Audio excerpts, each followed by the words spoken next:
नमस्ते विद्यार्थियों। हम लोग प्रिय प्रवास महाकाव्य के 16वें सर्ग से उद्धृत श्याम संदेश नामक काव्यांश पढ़ रहे हैं। कृष्ण का संदेश सुनकर राधा उद्धव से अपने मन की भावनाओं को साझा कर रही हैं। उसी क्रम में हम चर्चा कर रहे थे कि राधा उद्धव से बात करते करते कुछ दार्शनिक मुद्रा में आ जाती है। देखिए कितना विचित्र है। हमारे यहाँ जो परंपरागत रूप से ये प्रसंग है उद्धव का गोपियों से मिलने आना, वहाँ उद्धव है वे बड़े दार्शनिक हैं, ज्ञान मार्गी हैं। गोपियाँ सहज भाव से कृष्ण से प्रेम करने वाली हैं। लेकिन हरिओद जी के यहाँ राधा दार्शनिक मुद्रा में आ जाती है, चिंतनशील बन जाती हैं और अपने विचार रख रही हैं। मोह और प्रेम में क्या अंतर है? मोह है वह शारीरिक आकर्षण का नाम है, रूप लिप्सा का नाम है, और प्रेम है वह निस्वार्थ भाव से किसी के प्रति स्वयं को पूरी तरह समर्पित कर देने का नाम है। तो हम लोग पढ़ रहे थे पिछली ऑडियो क्लास में 21वां छंद हमने पढ़ा था। हो जाता है उदित उर में मोह जो रूप द्वारा, व्यापी भू में अधिक जिसकी मंजु कार्यावली है, जो प्रायः है प्रसव करता मुग्धता मानसों में, जो है क्रीड़ा अवनिचित की भ्रांति उद्विग्नता का। इसका आधा अंश जो है, 2 पंक्तियां हैं, वे पिछले वीडियो में रह गई, 2 पंक्तियां इधर आ गई, वीडियो बीच में ब्लॉक हो गया था। राधा उद्धव को समझा रही हैं कि रूप के आकर्षण से हृदय में मोह उत्पन्न होता है, और संसार में आप जितने भी सुंदर मनोहर कार्यकलाप देख रहे हो प्रेम को लेकर के, प्रेम के लिए जो सुख सुविधाएं जुटाने का प्रयास किया जा रहा है, विलास की जो सामग्री एकत्र की जा रही है, वे सारे के सारे मनोहर कार्य, मनहर काम, वे रूपाकर्षण का परिणाम है। जो प्रायः है प्रसव करता, प्रसव यानी उत्पन्न, मोह क्या उत्पन्न करता है? मुग्धता मानसों। ये जो रूपाकर्षण है, रूप का आकर्षण है, शारीरिक सौंदर्य जनित जो मनोभाव है, यह मुग्धता मानसों में, मानस में, मन में मुग्धता उत्पन्न करता है, मोह उत्पन्न करता है। मोह से ही मोहित बना है। किसी के प्रति निस्वार्थ भाव से समर्पित होना प्रेम है, त्याग का नाम प्रेम है। लेकिन उचित अनुचित तरीके से यदि हम किसी पर अधिकार करना चाहते हैं तो ये मोह है। मोह से मोहित शब्द बना है, मोहित हो जाना। तो जो प्रायः है प्रसव करता मुग्ध धामानस में, जो रूपाकर्षण है, सौंदर्य है, ये मन में मोह उत्पन्न करता, सौंदर्य मन को मोहता है। जो है क्रीड़ा अवनिचित की, और ये मोह क्या है, ये रूपाकर्षण क्या है? चित्त की क्रीड़ा अवनि है। क्रीड़ा का अर्थ होता है खेल, और अवनि का अर्थ होता है भूमि, खेल भूमि। इसका मतलब क्रीड़ा क्षेत्र। जो शारीरिक आकर्षण है, यह केवल एक खेल है, दैहिक खेल है। जो है क्रीड़ा अवनि चित्त की, चित्त की क्रीड़ा भूमि है। चित्त यहाँ भटक जा सकता है, चित्त यहाँ भ्रमित हो सकता है, चित्त की भ्रांति उद्विग्नता का। और मन में इस प्रकार का जो देहाकर्षण है वह उद्वेग उत्पन्न करता है, मन में भावनाओं की उमड़ घुमड़ उत्पन्न करता है। ये असली प्रेम नहीं है, ये वास्तविक प्रेम नहीं है। वास्तविक प्रेम में आप अपने प्रिय के हित के लिए बड़े से बड़ा त्याग कर सकते हैं।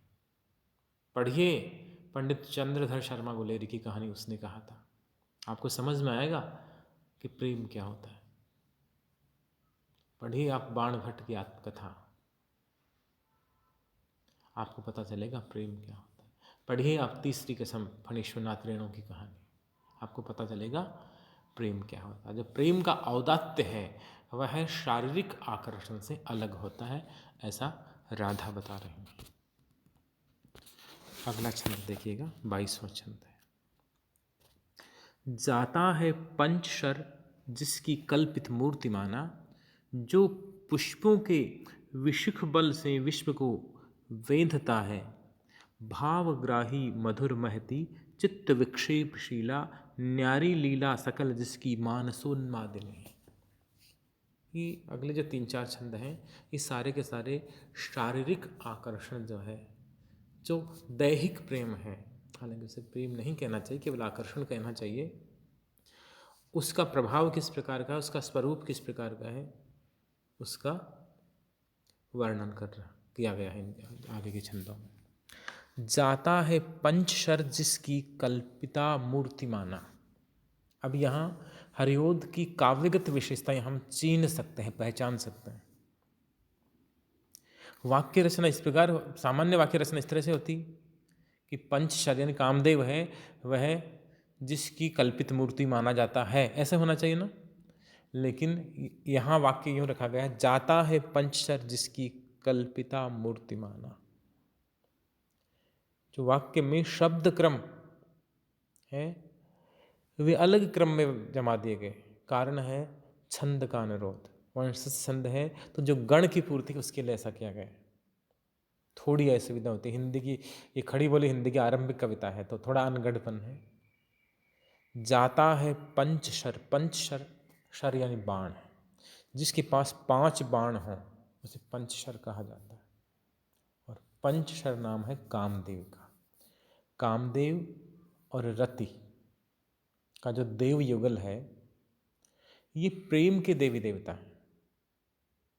रति प्रेम की देवी हैं, कामदेव प्रेम के देवता हैं। रति कामदेव की पत्नी है।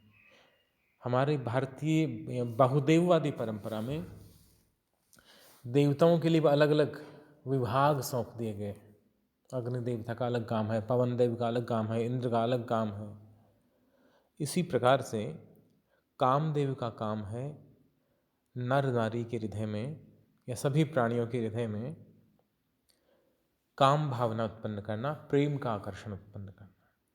और उसके पास में 5 बाण होते हैं और उसका बाण होते हैं वो ये होते हैं पुष्पों के बाण होते हैं, फूलों के बाण होते हैं। उसका धनुष भी फूलों का होता है, इसलिए उसे पुष्पधनवा, कामदेव का नाम है पुष्पधनवा। तो कामदेव जनित जो प्रेम है ये मोह है, रूप का आकर्षण है, ये असली प्रेम नहीं है, ये त्याग वाला प्रेम नहीं है, ये उत्सर्ग वाला प्रेम नहीं है। जाता है पंचशर जिसकी कल्पिता मूर्ति माना। जिस दैहिक आकर्षण की कल्पित प्रतिमूर्ति है वो कामदेव माना जाता है, यानी जिसमें केवल देहाकर्षण है। इसका मतलब है प्रेम नहीं, काम है, काम भावना, काम वासना है। और कामदेव क्या करता है, जो पुष्पों के विशिख बल से विश्व को वेधता है, जो पुष्पों के विशिख, विशिख यानी बाण, कामदेव की परिकल्पना की गई तो माना जाता है कि उसके पास में, कामदेव के पास में फूलों का धनुष है, बाण भी फूलों के हैं, वसंत उसका सहायक है। और धनुष है, धनुष और बाण है लेकिन प्रत्यंचा नहीं है। धनुष पे एक डोरी बंधी रहती, उस डोरी पर बाण को रख के फिर डोरी को खींच करके, बाण को खींचेंगे डोरी के साथ और फिर छोड़ते हैं तो तीर आगे जाता है, बाण आगे जाता है।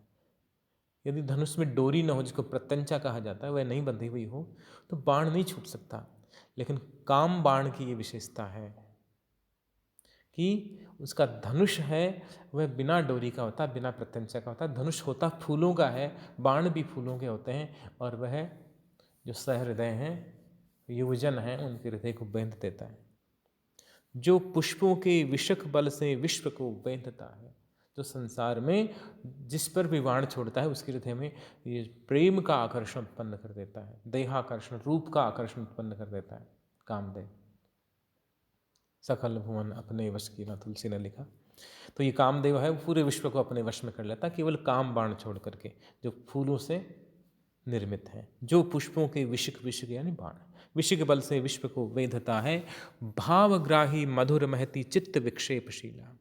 ये जो न्यारी लीला, नीचे आगे पंक्ति में है ना, नीचे चौथे चरण में, न्यारी लीला सकल जिसकी मानसोन्मादनी है। ये जो कामदेव की लीला है, ये जो कामदेव का खेल है, ये जो दैहिक आकर्षण है, ये बहुत भावग्राही लगता है। इनमें भावनाएं स्थिर नहीं रहती।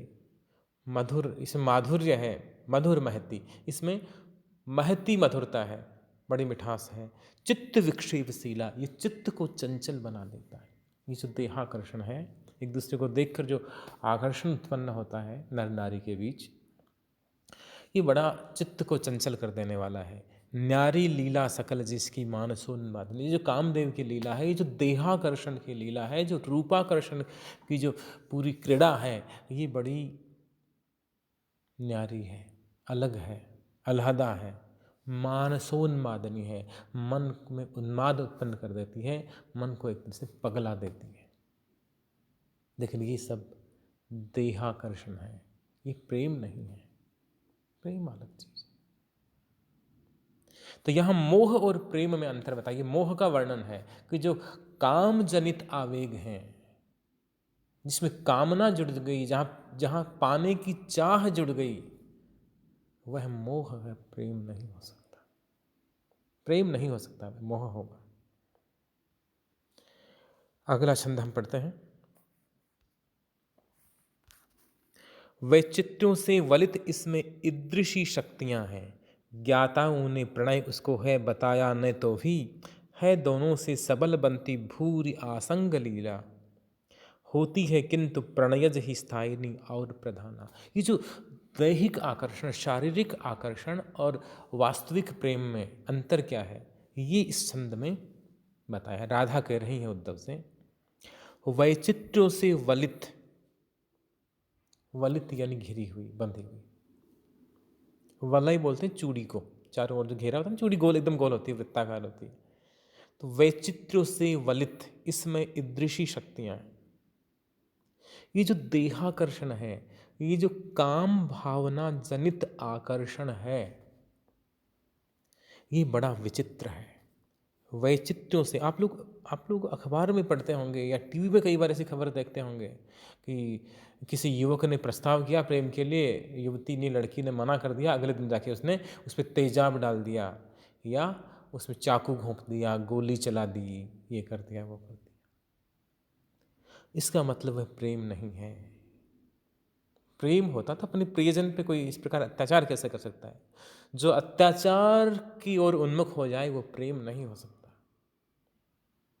ये वैचित्र्य है। वैचित्र्य से वलित इसमें ईदृशी शक्तियां हैं। इस देहाकर्षण में, इस रूप के आकर्षण में, इस शारीरिक आकर्षण में भी ईदृशी यानी ऐसी शक्तियां हैं। ये ऐसी शक्तियों से घिरा हुआ है, ये मन को उद्वेलित कर देता है। ज्ञाताओं ने, ज्ञाता जो समझदार है, जो जानकार है, जो विद्वान है, ज्ञाताओं ने प्रणय उसको है बताया न तो भी। जो समझदार व्यक्ति हैं, जो बुद्धिमान व्यक्ति हैं, जो ज्ञाता हैं, ऐसे व्यक्तियों ने इस प्रकार के संबंध को प्रणय नहीं बताया। प्रणय यानी प्रेम। ये जो दैहिक आकर्षण है, इसको समझदार लोगों ने, जानकार लोगों ने, विज्ञ लोगों ने प्रेम नहीं कहा। तो भी इसमें प्रेम की तरह ही इसमें भी प्रबल आकर्षण की शक्ति है दोनों से सबल बनती भूरी आसंग लीला। प्रेम हो चाहे मोह हो, मोह का मतलब है यहाँ शारीरिक आकर्षण, रूप का आकर्षण, है दोनों से सबल बनती भूरी आसंग लीला। भूरी यानी अत्यंत, बहुत अधिक, आसंग का अर्थ है मिलन, और लिप्सा यानी लालसा, इच्छा। प्रेम में भी मिलन की इच्छा होती है, और शारीरिक जो आकर्षण है, दैहिक आकर्षण है, इसमें भी मिलन की इच्छा होती है। लेकिन दोनों में अंतर क्या है, याद रखना जीवन में। दोनों में अंतर क्या, परख करनी चाहिए मनुष्य को पहले कि ये प्रेम है कि रूपाकर्षण है दोनों से सबल बनती भूरी आसंग लीला। दोनों में आसंग लिप्सा जो है, ये जो मिलन की जो तीव्र इच्छा है, भूरी यानी तीव्र बहुत, ये दोनों में अत्यधिक होती है। चाहे प्रेम हो चाहे देहाकर्षण हो, दोनों में ही मिलन मिलन की इच्छा होती है, किंतु प्रणयज ही स्थायिनी और प्रधाना। ये जो प्रणयज इच्छा है, प्रणय यानी प्रेम, जय यानी उत्पन्न, जो प्रेम से उत्पन्न जो मिलन की इच्छा है वह स्थायी होती है। प्रेम से उत्पन्न जो मिलन इच्छा है वह स्थायी होती है, और जो दैहिक आकर्षण के लिए जो इच्छा है वह अस्थायी होती है। जब तक स्वार्थ है तब तक, विकल्पहीनता है जब तक, तब तक संबंध रखा जाएगा, और जब आवश्यकता ज़रूरत पूरी हो गई तब सारा जो जाल समेट लिया जाएगा, छोड़ दिया जाएगा, धोखा दे दिया जाएगा। ये देहाकर्षण है। यदि प्रेम हुआ तो प्रेम में आकर्षण, ये जो मिलन इच्छा है, ये हमेशा रहेगी। हरिओत कह रहे हैं। अगला छंद, जैसे अब इसे और तरह से किस तरह समझाते हैं इस दैहिक आकर्षण को, कि ये प्रेम नहीं है, इसे किस तरह समझाते हैं। जैसे पानी प्रणय तृषितों की तृषा है न होती, हो पाती है क्षुदित क्षुधा अन्न आसक्त जैसे, वैसे ही रूप निलय नरों मोहिनी मूर्तियों में हो पाता है न प्रणय, हुआ मोह रूपादि द्वारा। उदाहरण दिया है कि शारीरिक आकर्षण प्रेम नहीं होता। कैसे, उदाहरण से समझाए। जैसे पानी प्रणय तृषितों की तृषा है न होती, प्रणय यानी प्रेम, तृषित यानी प्यासे, तृषा यानी प्यास। जैसे किसी व्यक्ति को प्यास लगी हुई है तो उसे पानी चाहिए,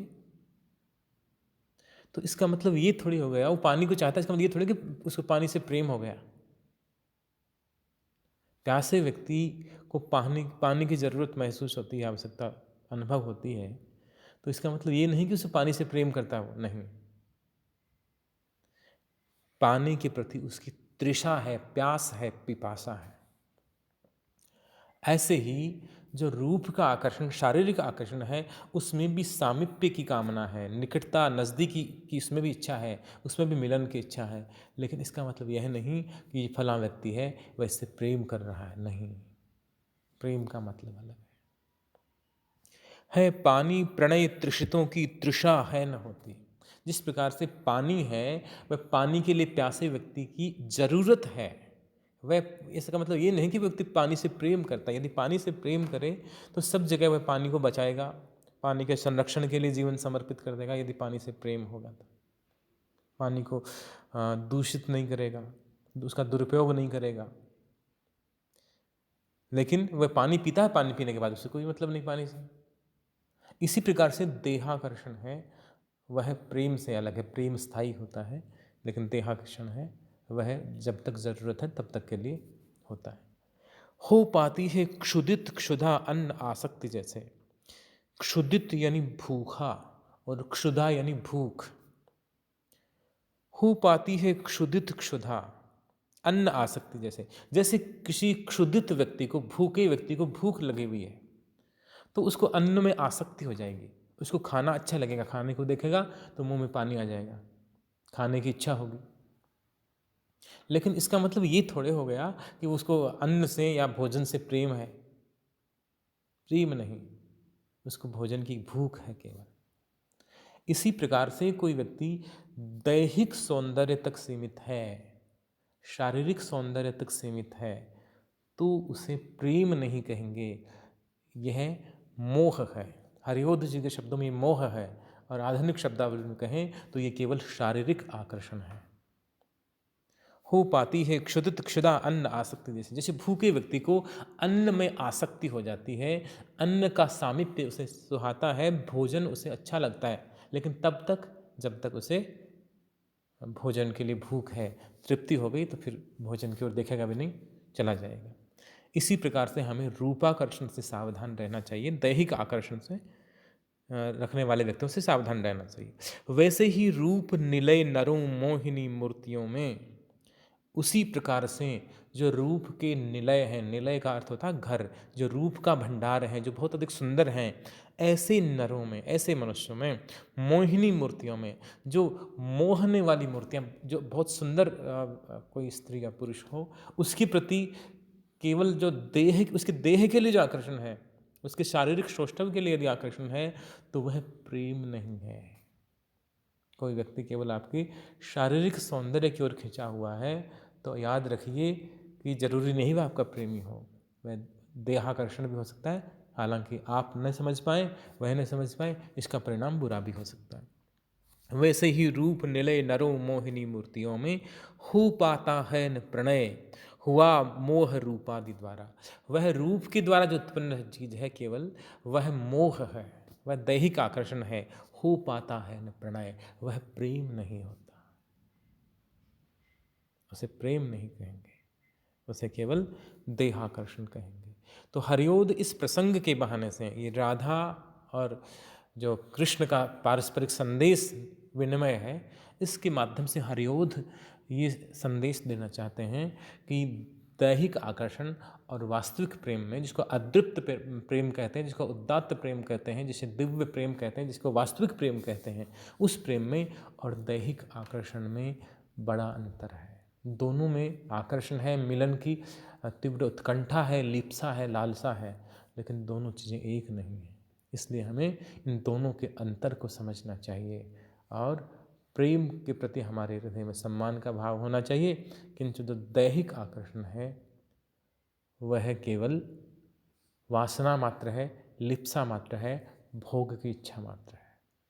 तो इस प्रकार हरिओद और उनका युग है, वह रचना में उपदेश को समाविष्ट करता है, कोई इनको सीख देता है, उनकी कविताएं कुछ कुछ शिक्षा देती हैं।